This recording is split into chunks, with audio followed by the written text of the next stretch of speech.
kulanti wacan oo wanaagsan daawadayaal soo dhawaada kuna soo dhawaada kanaalka qalbi Somali TV. Mawduuceena maanta waxa uu ku saabsan yahay fanaanka loo yaqaano Mursal Muuse oo ah fanaan Soomaaliyeed oo caan ah balse aad moodo inuu hoos isu celinayo sanadahan dambe.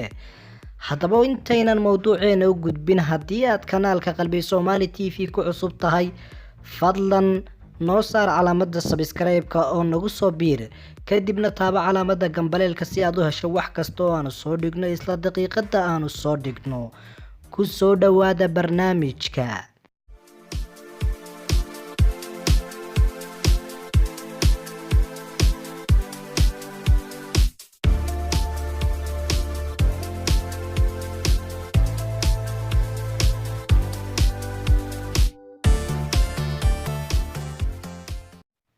ugu horeyn daawadayaal soo dhawaada kuna soo dhawaada kanaalka qalbi Somali TV oo labaad kala socotan arrimaha fanka iyo suugaanta Soomaaliyeed. intaa kadibna waxaynu soo bandhigaynaa sir cajiib ah oo ku saabsan fanaanka loo yaqaan Mursal Muuse, balse in yar horta aynu ku laabano taariikhda iyo Mursal Muuse. haddaynu Mursal Muuse soo qaadano, waa fanaan qaaliya, waa fanaan codkiisa aad loo jecel yahay, waa fanaan taageerayaal badan kula dhulka Soomaaliyeed oo dhan iyo inta af Soomaaliga ku hadasha ama luqadda af Soomaaliga fahmaysaba. intaa kadibna fanaankan loo yaqaan Mursal Muuse waxa uu ka mid yahay xidigaha geeska. sidoo kale intaan la aasaasin xidigaha geeskana waxa uu ka mid ahaan jiray xidigaha magaalada Hargeysa ee welibana geyiga Soomaaliyeed oo dhan codkooda laga dhageysan jiray. waxaana jira fanaaniin badan oo isaga hortii soo baxay balse khadka ka baxay oo la waayay. sidaa daraadeed fanaanka loo yaqaan Mursal Muuse weli khadka kama bixin, waxaanu ku jira waxa loo yaqaan years active oo marka fanka iyo suugaanta laga hadlayo ama laga hadlayo dadka caanka lagu qiimeeyo, yacni kelmadda years active haddaynu ka warrano waxa loo isticmaalaa qofka yacni xiliyada uu firfircoon yahay.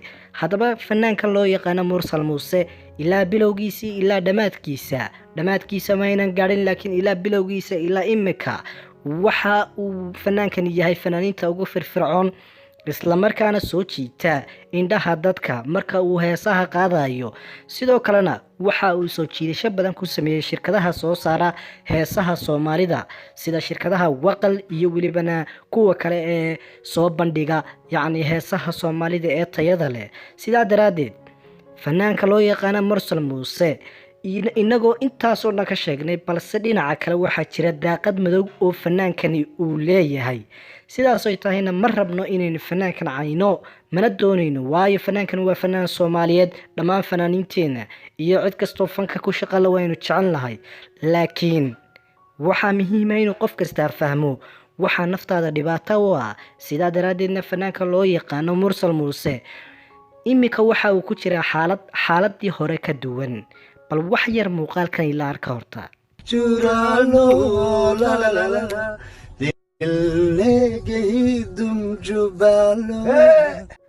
daawadayaalkaasi waxa uu ahaa fanaanka loo yaqaano Mursal Muuse oo ku luuqeynaya hees Hindiya. laakiin heesta Hindiga oo lagu luuqeeyo ama uu codkiisa ku qaada wax dhibaato may tahay? taas haddaynu isweydiino ama aynu ka jawaabnaba, run ahaantii heesaha Hindiga iyo welibana aflaamta Hindiga iyo weliba fankooda muddo dheer bay Soomaalidu soo isticmaalaysay. taasina waa ta keentay in fanaaniinteennii aynu ka sugaynay inay fankeena horumariyaan ay heesaha Hindiga ay ku luuqeeyaan, isla markaana heesaha Hindiga ay soo bandhigaan, isla markaana codkooda iyagoon heesaha Hindiga ereyadooda xataa aan garanayn ay codkooda inagu soo bandhigaan heesaha Hindiga iyaga oo ku luuqeynaya sida dimkaba u jeedeen fanaanka loo yaqaan Mursal Muuse.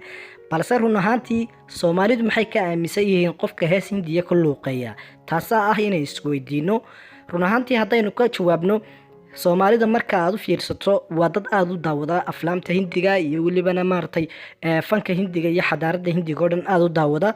run ahaantiina bulshooyin kale adduunka sidaa uma daawadaan, laakiin Soomaalidu aad bay ugu xidhan yihiin, taasoo keentay yacni in maartay ummadda Soomaaliyeed heesaha Hindiga aad ugu luuqeeyaan. laakiin cidda ku luuqaysa waynu naqaanaa. sidaasoo tahayna qof kasta imika wuu is weydiinayaa cidda ku luuqaysa waa caruurta weeyaan. sidaasoo tahay caruurtu maadaama heesaha Hindiga ay ku luuqeynayso isla markaana ay soo bandhigaan, haddii caruurtu ay ku luuqeyso wax dhibaato looma arko dhaqankeena Soomaalida. laakiin qof weyne hadduu ku luuqeeyo run ahaantii waxaynu u naqaanaa inuu yahay qof maran, run ahaantii waxaynu u naqaanaa inuu yahay qof nacasa ama dhimirka ah, laakiin fanaankeena intaaba ma aha. laakiin run ahaantii soomaalida sida u yaqaanaan baan anigu sheegayaa, sidaas ay tahay soomaalidu qofku weyn hadduu heesaha hindiga meel babliga ka qaado waxa u yaqaanaan qof aan caadi ahayn maskaxiyan. waayo waxay odhanayaan anagii baa noola timi sheeka raajaa, anagii baa noola timi sheeka shaarubkan. sidaa daraaddeed heesaha hindigaa run ahaantii in fanaan weyn oo soomaaliyeed uu ku luuqeeyo ma aysan ahayn. waxaa ka habboonayd aniga aragtideyda heesihii hore ee soomaalida, heesihii hore ee fanaaniinta soomaalida inuu meesha la yimaadaa ku habboonayd taas. laakiin hadduu isagu doortay wax dhibaato uma arkayno, sababtoo ah qof waliba hobbi buu leeyahay. hobbigiisana heesaha hindiga hadduu ku luuqeeyay wax dhibaato uma arkayno. laakiin midda kale aan daawo ka hadli doono ee la yaabka badan ee iyaduna maaragtay fanaankan fankiisii hoos u dhigaysa waxaa ka mid a fiidiyogan soo socda. bal ila daawo isagana.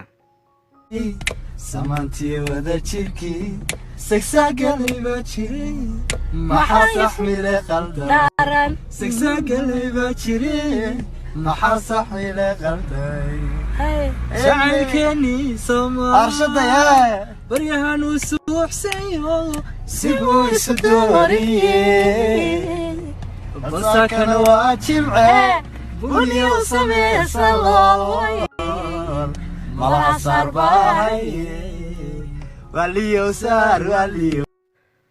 daawadayaal muuqaalka aad daawateenna waa fanaanada qaaliga ee loo yaqaano hodan cabdiraxmaan dheere oo loo heesayo. laakiin yaa u heesaya? waxa u heesaya fanaanka loo yaqaano mursal muuse. sidaasoy tahayna fanaanadani waxa ay soo aragtaa inay tahay boqortooyo aan isqari karin.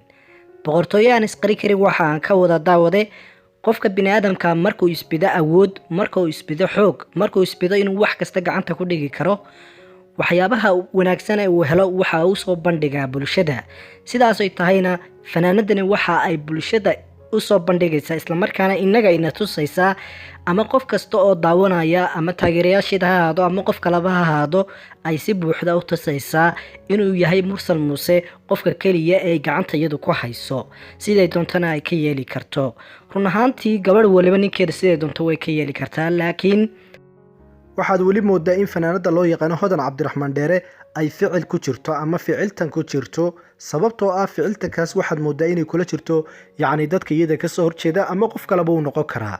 sidaasoy tahayna waxay kaloo bulshada fanaanadani tusaysaa, islamarkaana usoo bandhigaysaa inay awood u leedahay inay mursal muuse yacni bulshada soo hor fadhiisi karto, islamarkaana isagoo hees u qaadaya, islamarkaana isagoo maaragtay iyada ammaanaya ay bulshada tusayso. run ahaantii qofta dumara waxay inta badan jeceshahay inay ninkeedu uu ka ag muuqdo, sidaasoy tahayna waa sida ay samaynayso hodan cabdiraxmaan dheere. laakiin dhinaca kale marka la eego daawadayaal, waxa wanaagsan qoysku marka uu dhismayo run ahaantii inaan ficil la gelin. waxaana wanaagsan in qofka biniaadamka marka uu qof hantiyo siduu doonabaha kusoo hantiyo, laakiin marka uu hantiyo in maaragtay noloshu ay haato nolol sagrada.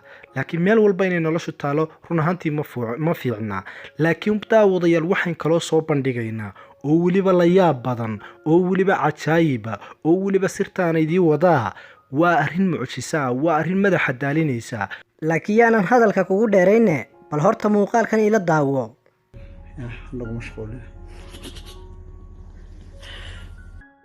kontonaada la yaqbalade maasha allah sama alxamdulilah rabbil caalamiin waaran farxad leh soo daalay aada u weyn. marka hore maxaad oran jirtay jaliil haysu kaaya keeno ducadii la aqbal waxay noqonaysaa miya? haa waa markii labaad iyo saddexaad iyo afraad iyo maxaad lahayd markii ugu dambeysay?